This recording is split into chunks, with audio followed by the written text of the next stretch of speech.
बहुत बहुत धन्यवाद। देखिए, आज जो हमारा विषय है, राष्ट्र निर्माण पार्टी के रूप में हम लोग आने वाले समय में उत्तर प्रदेश में एक सशक्त विकल्प के रूप में हम उभरना चाहते हैं और उसके लिए हम काम कर रहे हैं। आपने देखा होगा जितनी पार्टियां हैं, या तो वो जातिवाद की राजनीति करती हैं या मजहब की राजनीति करती हैं या सांप्रदायिकता की राजनीति करती हैं। हम लोग जातिवाद, क्षेत्रवाद, मजहब, भाषावाद, इससे ऊपर उठकर राष्ट्रवाद की राजनीति करना चाहते हैं। हमारा जो चिंतन है वो ये कि राष्ट्र हित सर्वोपरि, राष्ट्र का जो हित है वो सबसे ऊपर है और उसके साथ वोटों के लालच में या और दूसरे छोटे मोटे स्वार्थों के कारण से हमें राष्ट्र हित के साथ कंप्रोमाइज नहीं करना। इस उद्देश्य के साथ हम चल रहे हैं।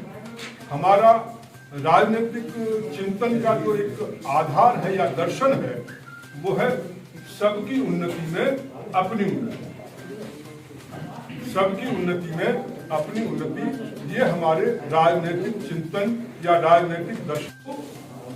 दिल्ली नोएडा की जो बात यदि आप कहें, नोएडा की जो समस्या मैं जो महसूस करता हूं सबसे बड़ी, यहाँ पर हजारों मकान आधे बने हुए खड़े हुए हैं। ऐसा लगता है जैसे भूत बंगला। आप यहां से वहां तक चले जाओ, देख लो, जेपी ग्रुप का, आम्रपाली का, दूसरों का आधे आधे बना करके छोड़े हुए हैं। कोई सरकार देखने को तैयार नहीं है कि इनका क्या होगा, कैसे होगा।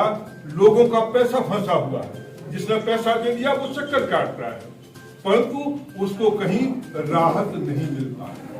तो सबसे पहला इशू यदि मैं समझता हूं इस नोएडा शहर के लिए, ये जो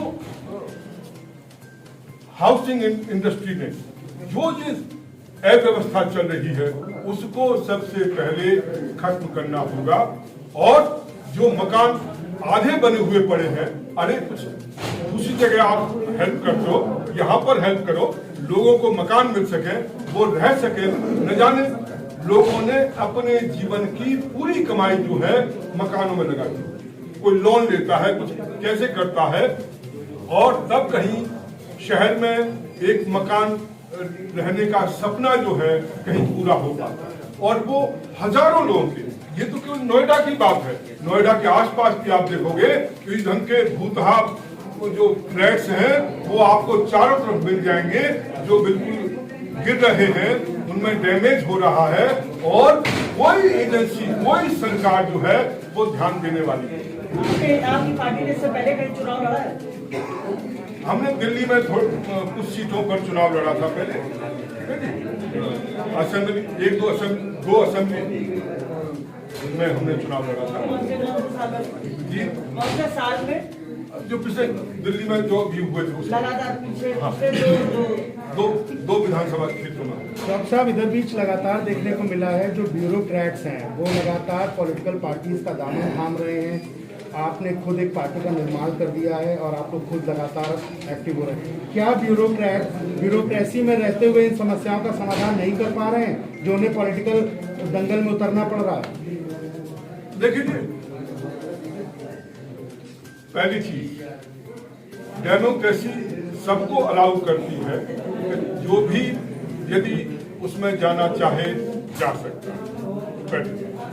तो ब्यूरोक्रेसी पर राजनीति में आने में किसी ढंग का कोई प्रतिबंध, कैंडिडेट्स हमारे तैयार हैं और भी जो है आने वाले समय में उनमें बढ़ने की संभावना है। तो इस रूप में मुख्य मुद्दे जो है शिक्षा में परिवर्तन, क्रांतिकारी परिवर्तन लाना है, आमूलचूल परिवर्तन होना चाहिए। दूसरी चीज कि जो हमारा जो आर्थिक जो एजेंडा है वो इस रूप में है कि लोगों को रोजगार मिलना चाहिए। जो भी चिंतन है वो इधर का कि लोगों को रोजगार मिलना चाहिए। अभी तक जो आर्थिक नीतियां रही हैं उसका रोजगार पर बहुत गलत प्रभाव पड़ा है। चाहे पहली सरकारें थी, चाहे वर्तमान सरकार है, रोजगार जो है वो खत्म हुए हैं। रोजगार को रिस्टोर करना, लोगों को रोजगार देना या गारंटी रोजगार का देना, ये हमारा डॉक्टर साहब एक चीज और बताइए, जिस तरीके से अभी हाल ही में देखा गया चुनाव आते ही कई IPS अधिकारी या IAS अधिकारी, प्रशासनिक अधिकारी राजनीतिक पार्टियों का रुख करते हैं, तो क्या लगता है कि वो सिस्टम में रह के वो चीजें नहीं सुधार पा रहे हैं? देखिए, हो सकता है जितना वो चाहते थे नहीं कर पाए या सुधार नहीं कर पाए। राजनीतिक क्षेत्र में आने के बाद आपका जो एरिया ऑफ थिंकिंग जो है वो बहुत बढ़ जाता है। जब आप किसी क्षेत्र में काम करते हो, एक पर्टिकुलर क्षेत्र में, मैं पुलिस डिपार्टमेंट में था, तो पुलिस से संबंधित में जो समस्याएं हैं वो मैं देखता था, पर यहाँ आकर के हम पूरे समाज की चिंता कर सकते हैं। और इसलिए यदि किसी को कुछ अनुभव है और यदि वो कोई आना चाहता है, बहुत अच्छी बात है, और यदि वो अपने अनुभव का उपयोग समाज के हित में यदि कर सकते हैं, बहुत अच्छी बात। किसी के साथ लड़ेंगे, अलग लड़ेंगे आप लोग? हम अलग लड़ेंगे, हम अलग लड़ेंगे। आनंद जी, पिछले आप 2 चुनाव लड़ चुके हैं, दोनों चुनाव में आपने सफलता नहीं प्राप्त की। अब के चुनाव में आपको क्या लगता है, क्या कोई कैंडिडेट आप निकाले? सामने देखिए सर, हम जीतने के लिए लड़ रहे हैं।